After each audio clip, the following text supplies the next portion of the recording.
नमस्कार मंडळी, स्वागत आहे तुमचं माझ्या एका नवीन व्हिडिओमध्ये। ह्या व्हिडिओमध्ये आपण रक्षाबंधन स्पेशल थाळी बनवणार आहोत, अगदी साध्या सोप्या पद्धतीने। आणि जे घरी साहित्य अवेलेबल आहे त्या साहित्यामध्ये झटपट अशी मी तुम्हाला थाळी बनवून दाखवणार आहे। तर इथे मी कुकरचे 2 डबे घेतलेले आहेत। त्या एका डब्यामध्ये मी तांदूळ लावून घेणार आहे आणि एका डब्यामध्ये मी तुरीची डाळ घेतली आहे। तुम्ही मिक्स डाळ घेतली किंवा निव्वळ मुगाची डाळ घेतली तरीही चालेल। तर इथे तुरीची डाळ घेतलेली आहे मी। आता आपल्याला स्वच्छ धुवून याच्यात पाणी टाकायचं आहे।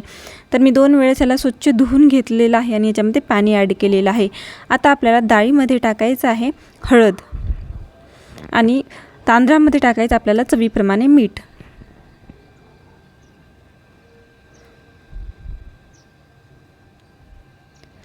तर आपल्याला दोन्ही ह्याच्यामध्ये मी टाकून घेतलेलं आहे। आता आपल्याला कुकरचा डब्बा घ्यायचा आहे। मी खाली बेसला पाणी घातलेलं आहे, जास्त पाणी घातलेलं आहे। थोडं आलू पण मी याच्यामध्ये उकडून घेणार आहे। साईडला उकडायची किंवा जास्त वेळ लावायची काहीच गरज नाही। याच्यामध्ये छोटे छोटे आलू आहेत माझ्याकडे, तर साईडला अशा प्रकारे मी 4 आलू टाकणार आहे। आणि जोपर्यंत आपले डाळ तांदूळ होईल तसे आपले छान आलूही उकडल्या जातील। तर अशा प्रकारे मी छान साईडला टाकून घेतले 4ही आलू। आता झाकण लावणार आहे आणि कुकरला 3 ते 4 शिट्ट्या मी लावून घेणार आहे।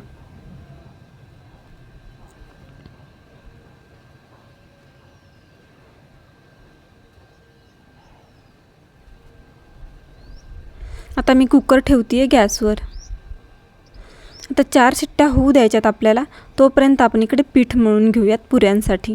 तर इथे मी गव्हाचं पीठ यूज केलेलं आहे, तुम्ही मैदा यूज केला तरीही चालेल। तर इथे गव्हाचं पीठ घेतलेलं आहे, तुम्हाला जितका लागतो किती माणसं आहे त्याच्यानुसार तुम्ही घेऊ शकता। तर आता इथे मी जास्त तेल पुऱ्या पिणार नाहीत आणि मस्त फुलतील त्याच्यासाठी मी 1 वाटी छोटी 1 वाटी रवा घेतलेला आहे। चवीप्रमाणे मीठ टाकायचं आणि थोडंसं तेल टाकायचं आहे आपल्याला आणि छान मिक्स करून घ्यायचं आहे। मीठ थोडंसं जास्त टाका, कारण चपातींपेक्षा पुऱ्याला जास्त मीठ लागतं आणि चवीलाही खूप छान लागतात। आता आपल्याला थोडं थोडं पाणी टाकून छान मळून घ्यायचं आहे। चपाती एवढा पातळ असा गोळा बनवायचा नाही, आपल्याला घट्ट असा गोळा बनवायचा आहे। त्याच्यासाठी आता मी छान मळून घेते। थोडं थोडं पाणी टाका, जास्त पाणी एकत्रच घालू नका, नाहीतर मग पीठ जे आहे पातळ होऊ शकतं। तर अशा प्रकारे मी छान याचा गोळा बनवून घेतलेला आहे, थोडं थोडं पाणी टाकून। अशा प्रकारे जास्त पातळही नाही आणि जास्त घट्टही नाही, अशा प्रकारे मळून घेतलेलं आहे। आता आपल्याला याला 10 ते 15 मिनटासाठी साईडला ठेवायचं आहे। हे 10 ते 15 मिनटं छान पीठ भिजतंय आणि रवा टाकलेला आहे मध्ये, रवा छान फुलतो तोपर्यंत आपण दुसरी प्रोसेस करून घेऊयात। आता इथे मी बेसन पीठ घेतलेलं आहे 1 वाटी। तुम्हाला जितकी भजी बनवायची त्याच्यानुसार तुम्ही घेऊ शकता। तर 1 वाटी बेसन पिठामध्ये मी लाल तिखट घातलेलं आहे, हळद घातलेली आहे अर्धा चमचा, आणि इथे ठेचून लसूण आणि मी जिरे जे आहेत ठेचून घेतलेले आहेत। तर जिऱ्याचा खूप छान सुवास येतो। मी ते जिरेपूड घातलेली आहे अर्धा चमचा आणि ओवा आपल्याला हातावर अशा प्रकारे चोळून घालायचा आहे। चवीप्रमाणे मीठ टाकायचं आहे आणि सर्व जिन्नस आपल्याला मिक्स करून घ्यायचं आहे। तुम्ही ह्याच्यात खुसखुशीत होण्यासाठी 2 चमचे तांदळाचं पीठ टाकलं तरी चालेल, पण इथे तांदळाचं पीठ नाही वापरलेलं आहे मी, असे हे मस्त खुसखुशीत होतात। आता आपल्याला थोडं थोडं पाणी टाकून मिक्स करून घ्यायचं आहे। जास्त पाणी एकदाच घालायचं नाही, पातळ होऊ शकतं। आपल्याला मिरची भजी बनवायचे, छान मिरचीला कोटिंग आलं पाहिजे, म्हणून असं दाटसर घट्ट आपल्याला बॅटर बनवून घ्यायचं आहे। तर थोडं थोडं पाणी टाकून मी छान याचं बॅटर बनवून घेत आहे। तर पाहू शकता मी थोडं थोडं पाणी टाकून छान असं बॅटर बनवून घेतलेलं आहे। जास्तही पातळ नाही आणि जास्तही घट्ट नाही। तर अशा प्रकारे बॅटर आपल्याला करून घ्यायचं आहे। आता याला 10 ते 15 मिनटं साईडला ठेवूया, म्हणजे छान बेसनाचं पीठ आहे ते आपलं मस्त फुलेल। तोपर्यंत आपण इकडे आलू जे आहेत मी काढून घेतले होते कुकरच्या भांड्यामधून।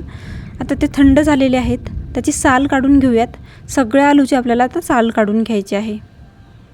मस्त उकडल्या गेलेले आहेत, जास्त आणि कमी असे काहीच नाही, एकदम छान असे आलू उकडल्या गेलेले आहेत। आता आलू तिकडे मी छान सोलून ठेवलेले आहेत। इथे कढई ठेवलेली आहे, कढईमध्ये आपल्याला तेल घालायचं आहे। तुम्हाला जसं तेल लागेल तशानुसार तुम्ही तेल घाला. मी इथे मोठा चमचा एक तेल घातलेलं आहे. आता आपल्याला छान मोहरी टाकून घ्यायची. मोहरी तडतडल्यानंतर जिरे टाकायचे आहेत. जिरे पण छान फुलू द्यायचं. त्याच्यानंतर कढीपत्ता टाकायचा. कढीपत्ता टाकल्यानंतर इथे मी 2 हिरव्या मिरच्या आणि लसूण छान खलबत्त्यात ठेचून घेतला होता ते टाकलेलं आहे. तुम्ही हिरव्या मिरच्याऐवजी लाल मिरची जरी वापरली तरीही चालेल. आता आपल्याला छान मिरची आणि लसूण परतून घ्यायचे तेलामध्ये. त्याचा कलर छान चेंज झालेला आहे. आता आपण एक कांदा मी अशा प्रकारे कापून घेतला होता. तो कांदा मी आता टाकून छान मिक्स करणार आहे. कांद्याचा कलर चेंज होईपर्यंत आपल्याला छान अशा प्रकारे हलवून घ्यायचं आहे. आता कांद्याचा छान कलर चेंज झालेला आहे. ह्याच्यामध्ये आता मी हळद टाकते. अर्धा चमचा आपल्याला हळद टाकून छान मिक्स करून घ्यायचं आहे. मी कोणताच मसाला टाकत नाही. तुम्हाला जर मसाले टाकायचे असतील तर टाकू शकता. अशी पण ही आलूची भाजी खूप छान लागते. आता आपण जे आलू उकडून ठेवले होते अशा प्रकारे हाताने आपल्याला अशा प्रकारे मॅश करून टाकायचे आहेत. जास्त ह्याला मॅश करायचं नाही. थोडे थोडे आलू असे राहिले पाहिजे म्हणजे खायला खूप मजा येते. आता आपल्याला मिक्स करून घ्यायचं आहे. छान असा कलर येतो पिवळसर आलूला. आता छान असं मिक्स केलेलं आहे मी. पाहू शकता कलर पण खूप छान आलेला आहे आलूला.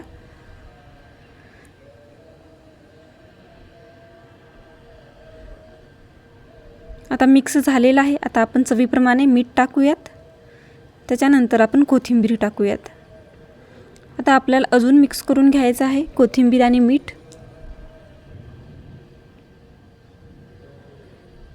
आता 2 ते 3 मिनिटासाठी आपण झाकून ठेवूयात. मग आपली भाजी रेडीच आहे. आता 2 ते 3 मिनिटासाठी मी झाकण ठेवणार आहे आणि गॅस स्लो करायचा आहे आपल्याला. तिकडे भाजी होतीये तोपर्यंत आपण इकडे तडका करून घेऊयात. तर इथे आपली डाळ पण छान अशी शिजली गेलेली आहे. आता आपल्याला तिला छान बारीक करून घ्यायचं आहे. तर अशा प्रकारे मी बारीक करते. तुम्ही कशानेही केलं तरीही चालेल. छान अशी बारीक झालेली आहे डाळ. आता इथे मी जास्त डाळ आहे, घट्ट आहे म्हणून मी गरम पाणी टाकते. तुम्हाला जर घट्ट आवडत असेल तर घट्टच राहू द्या. पण आमच्याकडे घट्ट नाही खात. थोडं तरी पातळ पाहिजे म्हणून मी अशा प्रकारे पातळ करून घेतलेलं आहे. त्याच्यानंतर इथे मी गॅसवर तडका पॅन ठेवलेला आहे. त्याच्यामध्ये तेल घातलेलं आहे. तेल छान गरम झालेलं आहे. त्याच्यामध्ये जिरं मोहरी टाकून घ्यायचे आहेत आपल्याला. जिरं मोहरी छान फुलल्यानंतर 7 ते 8 कढीपत्त्याची पानं टाकायची आहेत. कढीपत्त्याची पानं पण छान कडल्या गेलेले आहेत. त्याच्यानंतर इथे मी लसूण आणि जिरे छान ठेचून घेतले होते खलबत्त्यामध्ये ते टाकायचं आहे.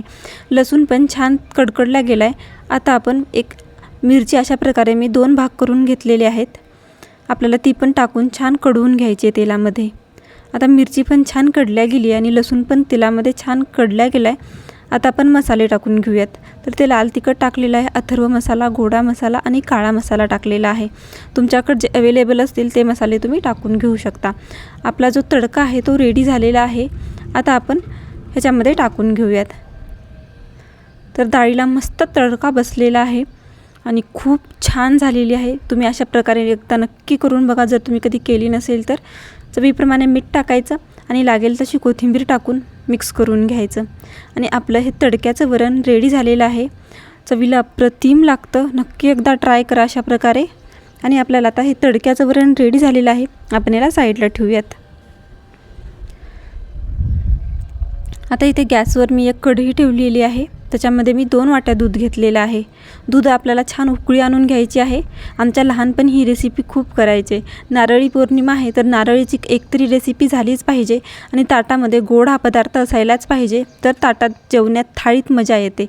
तर इथे मी गोड पदार्थ बनवून दाखवणार आहे. एक युनिक हा पदार्थ आहे. तर इथे दुधाला छान उकळी आलेली आहे. त्याच्यानंतर अर्धी वाटी मी साखर टाकलेली आहे. साखर छान विरघळून घ्यायची आपल्याला. थोडा वेळ अशा प्रकारे मिक्स करून घ्यायचं आहे कारण मग साखर करपू शकते.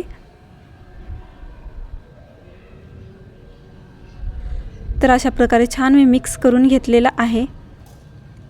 2 ते 3 मिनटं आपल्याला असंच उकळी येऊ द्यायची आहे. 2 ते 3 मिनटानंतर आपल्याला इथे मी सुक्कं खोबरं अशा प्रकारे खिसून घेतलेलं आहे. तुम्ही मिक्सरला फिरवून घेतलं तरीही चालेल. खिसून आपल्याला ह्याच्यामध्ये टाकायचं आहे आणि ह्याला मिक्स करून घ्यायचं आहे. 5 ते 6 मिनटं जोपर्यंत हे दूध 2 वाटीचं 1 वाटी होणार नाही तोपर्यंत आपल्याला ह्याला छान गॅसवर ठेवून उकळी आणून घ्यायचं आहे. तर पाहू शकताय आपल्याला अर्ध दूध करून घ्यायचं आहे. तर उकळी येऊन अर्ध दूध झालेलं आहे, पाहू शकताय तुम्ही. कमी दूध झालेलं आहे, तरी पण मी अजून 2 ते 3 मिनटं याला छान उकळी आणून घेणार आहे. तर पाहू शकताय अर्ध दूध झालेलं आहे. 1च वाटी झालेलं आहे दूध, 2 वाटी टाकलं होतं आणि मस्त मिळून आलेलं आहे. आता ह्याच्यामध्ये तुम्ही बडीशोप, इलायची जे आवडेल ते तुम्ही घालू शकता. तर इथे मी इलायची अशाच प्रकारे घालणार आहे, त्याचं कूट वगैरे घालणार नाही. अशाच प्रकारे घालून मिक्स करणार आहे आणि आपलं हे जे आहे पायस रेडी झालेलं आहे. आता ह्याला मी साईडला ठेवते थंड होण्यासाठी. पाहू शकताय तुम्ही किती छान झालेलं आहे. आता आपण भजी करून घेऊयात. तर इथे मी आपण जे भिजवत ठेवलं होतं बेसन, ते छान भिजल्या गेलेलं आहे आणि मी मिरच्या अशा प्रकारे घेतलेल्या आहेत. त्या मिरच्या मधोमध मी एक काप देऊन घेतलेला आहे आणि कोथिंबीर टाकून घ्यायची आपल्याला त्याच्यामध्ये आणि मिक्स करून घ्यायचं आहे. त्याच्यानंतर खायचा सोडा आपल्याला चिमूटभर टाकायचा आहे बेसनमध्ये आणि मिक्स करून घ्यायचं आहे.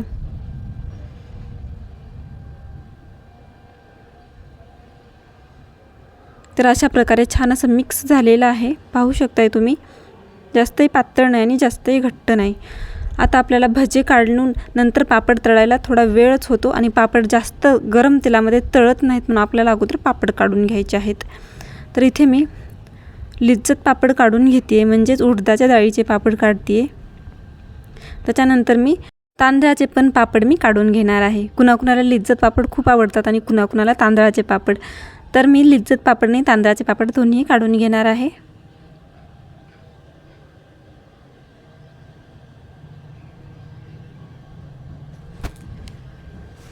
तर मस्त फुलल्या गेलेला आहे पापड आणि दुप्पट झालेला आहे फुलून आणि पांढरं शुभ्र पापड झालेलं आहे. आता याला बाहेर काढून घेते मी आणि आपल्याला आता भजे तळून घ्यायचे आहेत. पावसाळ्यात आता बाजारात अशा प्रकारचे मिरच्या भरपूर बघायला मिळतात. तर नक्की करून बघा. नंतरच्या सीझनमध्ये तर काही मिळत नाहीत, पण पावसाळ्यात भरपूर प्रमाणात मिळतात. तर नक्की करा तुम्ही ह्या रक्षाबंधनला अशा प्रकारचे मिरची भजे. तर मिरचीला मस्त कोटिंग करायचं आहे आणि आतपर्यंत जी चीर पाडलेली होती त्याच्यामध्ये पण आपल्याला घालून घ्यायचं आहे पीठ आणि मस्त तळायला टाकायचे आहेत आपल्याला अशा प्रकारे. तर मी आता तळायला टाकलेले आहेत आणि आपल्याला अलटून पलटून दोन्ही साईडने छान आहे मिरची भजे तळून घ्यायचे आहेत. मस्त कलर चेंज होईपर्यंत, कुरकुरीत कलर येईपर्यंत आपल्याला हे तळून घ्यायचे आहेत.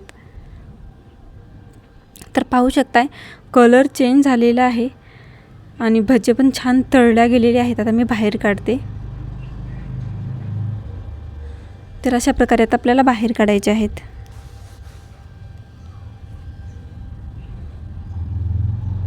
आपले भजेही रेडी झालेले आहेत आणि पापडही रेडी झालेले आहेत. आता आपण पुऱ्या करायला घेऊयात. तर इथे मी आपण भिजायला ठेवलं होतं पीठ, ते छान भिजल्या गेलेलं आहे. आता मी थोडंसं मळून घेते याला, म्हणजे अजून एकजीव होईल याचा. तर अशा प्रकारे आपल्याला छान जोर देऊन मळून घ्यायचं आहे. तर एवढं पातळ किंवा एवढं घट्ट असं पीठ पाहिजे, जास्तही पातळ नको, मग पुऱ्या आपल्या फुगणार नाहीत आणि तेल जास्त पितील. म्हणून मग आपल्याला घट्ट असंच पीठ मळून घ्यायचं आहे अगोदरच. आता आपल्याला छान याची पोळी लाटून घ्यायची, चपाती लाटून घ्यायची मोठ्या आकाराची. तर पिठात अशा प्रकारे बुडवून घ्यायचं आहे. एक्स्ट्राचं जास्त असं पीठ लावायचं नाही. एकदा पिठात बुडवल्यानंतर दुसऱ्यांदा पीठ लावायचं नाही. ह्याच पिठामध्ये आपल्याला लास्टपर्यंत अशा प्रकारे आता लाटून घ्यायचं आहे. तर अशा प्रकारे फिरवून छान लाटल्या जाते. जास्त वेळ लागत नाही आहे, पटापट अशी ही चपाती लाटल्या जाते. तर एवढी अशी मी लाटलेली आहे, पाहू शकताय. तर याच्यामध्ये 3 पुऱ्या आपल्या निघतील. तर इथे झाकण घेतलेलं आहे एका डब्याचं. अशा प्रकारे तुम्ही मोठी छोटी कोणती साईजच्या पुऱ्या बनवून घेऊ शकता. तर एवढ्या साईजच्या मी पुऱ्या बनवणार आहे. तर अशा प्रकारे आपल्याला गोल गोल पुऱ्या काढून घ्यायच्या आहेत.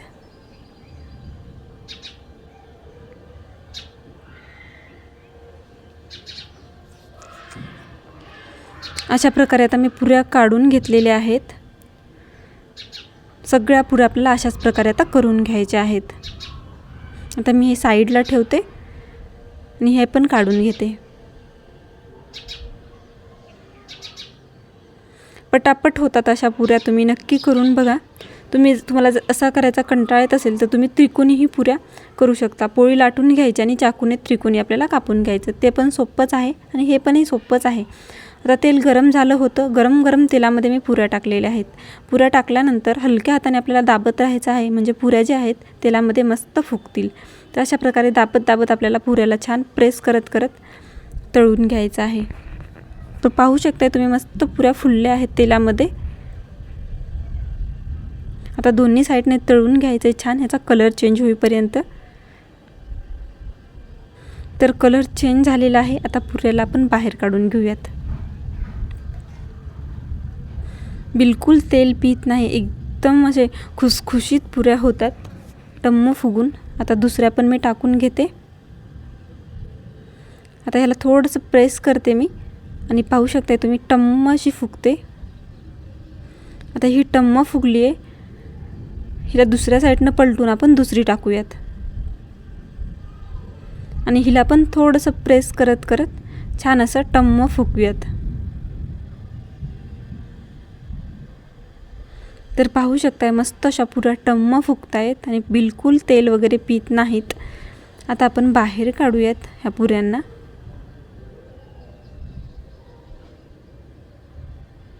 आणि आपल्या पुऱ्याही रेडी झालेल्या आहेत. मी सगळ्या पुऱ्या आता अशाच प्रकारे करून आणि तळून घेणार आहे. खूप छान पुऱ्या झालेल्या आहेत. आता मी ताट वाढणार आहे. तर आपण अगोदर तडक्याचं वरण घेतलेलं आहे, त्याच्यानंतर मस्त पायस घेतलेला आहे, मिरची भजे आणि साधे भजे पण मी केले होते. मुलांना मिरची भजे नाही आवडत म्हणून ते पण मी आता इथे ठेवणार आहे. त्याच्यानंतर आपल्याला पापड, तांदळाचे पापड आणि मस्त उडदाचे पापड, आलूची भाजी.